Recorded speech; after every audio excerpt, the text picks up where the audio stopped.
Welcome to Patscast. I'm Brad Whitaker. Wide receiver or tackle? That is the question for the New England Patriots.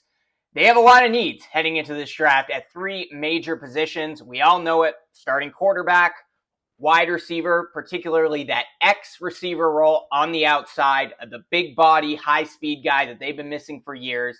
And of course, the left tackle position, which Okorafor is basically filling in the interim unless they get one of these studs this draft. And this is going to be a challenging decision for the Patriots. Now, I'm going to go under the assumption here that the Pats are not making any trades. They're sticking with drafting one of the quarterbacks at third overall, whether that's Drake May, Jaden Daniels, or J.J. McCarthy. We've all gone over that debate. It's all speculation at this point. I've certainly given my 2 cents about all these guys, particularly J.J. McCarthy. Go watch yesterday's podcast if you're interested in hearing about that. But let's just assume the Patriots are going quarterback at third overall, and they're going to wait till 34th overall, beginning of the second round, to address either tackle or receiver, which they most certainly need to do early in this draft. And it is a challenge because this is a deep draft at both positions. There are first-round caliber guys that will fall to the second round at receiver and tackle. But the issue there is if the Patriots opt to get one of these really great wide receivers that would otherwise go in the first round and it's going early in the second round because this is such a deep draft, well, I'm not sure they're going to be able to get a real starting caliber left tackle if they have to wait until the third round. So they may need to prioritize tackle over receiver, but the issue there is, are you really going to get that X guy? Or are you going to bring in another Tyquan Thornton, N'Keal Harry, who's going to ultimately be a bust? Yes, I know we got Tyquan Thornton back. He's put on a little bit of weight. Maybe he can improve this season. But for now, I'm going under the assumption that is not going to happen because he hasn't shown anything so far. But speaking of Tyquan Thornton and N'Keal Harry, let's start with Xavier Legette, the big-bodied wide receiver out of South Carolina. Seen a lot of comparisons with him and A.J. Brown. Certainly has the physique, has the speed, has the ability to make contested catches similar to A.J. Brown. I really like this guy. 439, 40-yard dash, 10'6" broad jump, and a 40-inch vertical. Really the type of guy who can really break away as a number one wide receiver in the NFL. But he is very raw. And similar to N'Keal Harry, similar to Tyquan Thornton, not very polished when it comes to the route running. So there is real boom-bust potential for Legette.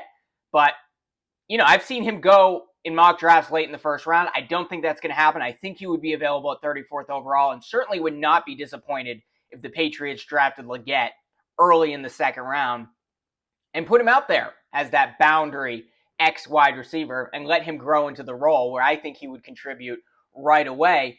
Just got to clean up that route running, but go watch the highlights of him at South Carolina. Was really the only real receiver on the field with Spencer Rattler throwing to him, his only real weapon. And even when he was covered, was able to make those contested catches. I think he would be a real valuable contributor to the Patriots if they were to take a receiver at 34th overall. But then you're missing out on a tackle, right?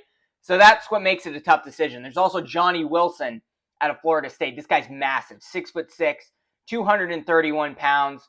Had a very strong short shuttle time for 11 seconds. Incredible catch radius. And he's actually a very good route runner considering his size. That's going to be a real big body receiver that they've never really had in New England, at least at the wide receiver position. They've certainly had guys that size at tight end, a la Gronk, but Johnny Wilson, not going to be available in the third round. So he's one of those guys they would probably have to take early in the second round if they indeed did opt for a wide receiver.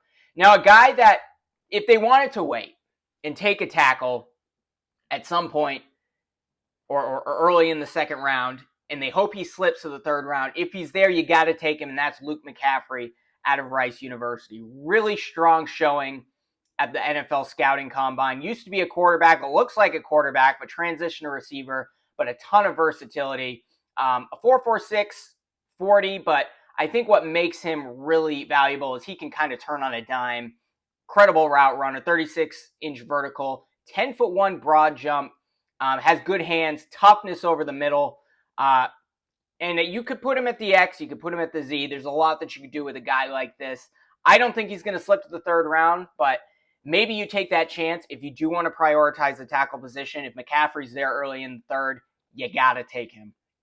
Obviously, the brother of Christian McCaffrey, the running back out of San Francisco 49ers. So a lot of athleticism in that family, a lot of versatility. There's also Ryan Flournoy out of Southeast Missouri State, 11-foot broad jump on this guy, showed very well against Power 5 competition at the Senior Bowl. He's a guy that could slip into some of the later rounds. So you're prioritizing a tackle. I know nothing screams success like Southeast Missouri State, but you can always find gems in this draft. They got Demario Douglas out of Liberty this past season in the 6th round. It's very possible that he slips. Now, if the Patriots draft J.J. McCarthy at 3rd overall or trade back a couple of picks later in the draft, maybe 3rd round, they may opt for a guy like Cornelius Johnson, played with McCarthy at Michigan.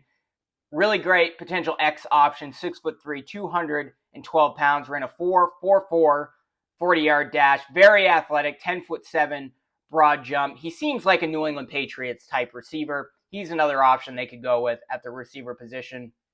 Another guy that's probably going to be a day 3 pick is Bub Means. He's out of Pittsburgh. Kind of unconventional, was a cornerback who transitioned to the wide receiver position. Similar 40 to some of these guys I've mentioned, has a near 40-inch vertical leap, but a lot of size, a lot of athleticism. And at least according to Phil Perry out of NBC Sports Boston, he seems like the type of fit that a guy like Elliott Wolf, coming from the Green Bay Packers, coming from the Cleveland Browns, guy who's the son of former Packers GM Ron Wolf, would really prioritize. You could probably get him later in the draft. So maybe you could double dip at the receiver position if you prioritize tackle on day 2 and get guys like Flournoy, Cornelius Johnson, or Bub Means. I would love to see Luke McCaffrey. I would love to see Xavier Legette. I would love to see Johnny Wilson. But those guys probably are not going to be available in the 3rd round. If you're going to take them, then you're probably not getting your starting left tackle. So let's move to the tackle position and go over some of these guys that may be available early in the 2nd round. Now, a lot of these guys have 1st-round grades, but because this is such a deep class, because some teams may take defensive players in a very offensive-heavy draft class, many of these guys may slip, and that starts with Patrick Paul out of Houston, who would be a 1st-rounder and may indeed still be a 1st-rounder this year, but it's possible he slips to the 2nd round. Houston's Patrick Paul, very agile, has a ton of size, lateral movement, very long arms, also was a team captain, has some NFL bloodlines in his family.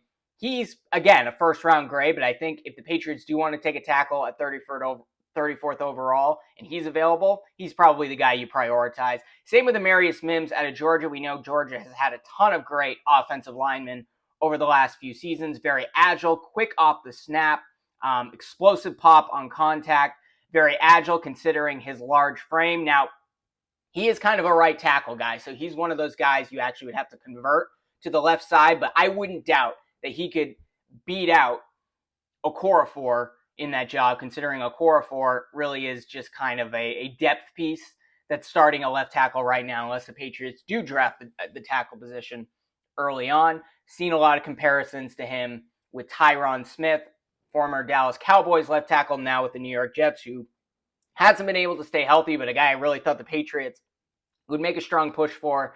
But he wanted to play for a team that wasn't rebuilding, so that's why he's on the Jets. You can get a guy like Mims who could probably stay healthy, move him to left tackle, and you have him on a cheap contract. Not the worst idea out of Georgia. Now we're going into some of the 2nd-round guys who I think definitely will be available. Javon Foster out of Missouri, great at dealing with the pass rush, efficient kick and slide, good balance, has a great grip and ability to anchor bull rushers. He was also another team captain and played 41 games throughout his college career. He'll be available. I would also like to see Tyler Guyton out of Oklahoma prioritize if he's available. It's also possible here, right? Like the Patriots, they take one of these receivers early in the 2nd round. They could trade back up, and a guy like Tyler Guyton may be available in the middle of the 2nd round. Maybe he slips to the 3rd, although I don't see it happening. But very agile athlete, successful in pass protection, did not allow a single sack in 2023. So you're going to be able to trust him on the left side if indeed the Patriots put him there at the left tackle spot. Has some flaws, certainly, but possesses a lot of traits to be a frontline starter right away in the NFL. I think the Patriots could snag him in the second round or even trade back in to the second round. Now, the Patriots want to wait. Jordan Morgan out of Arizona may be available early in the third round. He might be a second rounder. We'll see. But this guy has a massive frame, fits the mold of an NFL offensive lineman. Great, not just in pass protection, but run blocking. You know that's going to be important for the new Alex Van Pelt West Coast style offense. They're going to lean on the run a lot more, especially if they draft a guy like J.J. McCarthy, who they're going to have handing the ball off like crazy, dinking and dumping it to the running back like Antonio Gibson, who the Patriots just signed. Jordan Morgan would be a really great fit, and if you can get him in the third round, I think he could do well. This is a guy a lot of people think would be a guard in the NFL, and maybe he starts at guard, particularly if Cole Strange is out, and you put Okorafor at left tackle, and then you shift him over to left tackle once Cole Strange is back. But has a lot of versatility there. I think Jordan Morgan might be available in the third round. But like I said, the Patriots don't prioritize the tackle position early in the second round. It's going to be slim pickings there. And they're probably not going to get a guy who can start on that left side. Even Jordan Morgan may not be ready, might have to start at guard. So it's a real challenge. If I were Elliott Wolf, I would pick a tackle early in the second round, assuming they go quarterback at number 3, because there are just so many great receivers that might be available. Again, Luke McCaffrey available in the third round. You got to take him. But I think that's what you got to do. That would be my opinion. If you take the quarterback at 3rd overall, you can still get a starting caliber left tackle at 34th overall who would go in the first round, other drafts, and then you double dip at receiver in the 3rd round, and then you find another guy maybe in the 5th or 6th round, and that would fill out the offense pretty well. But you're still going to have to prioritize tight end. I know they got Hunter Henry for a few years. They got Austin Hooper on a 1-year deal, so you're going to have to probably get a tight end at some point on that can be kind of a developmental tight end working under Hooper, who will eventually take over that role behind Hunter Henry. They need a free safety. They probably need a cornerback opposite Christian Gonzalez. You're probably not going to draft those positions until later in the draft just because they're not as big a needs as quarterback, tackle, and wide receiver.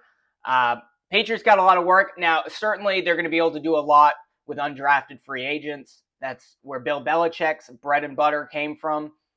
We'll see if Elliott Wolf can do that. We know his father, Ron Wolf, really built the team around a lot of undrafted free agents. So, they're going to address all these positions there.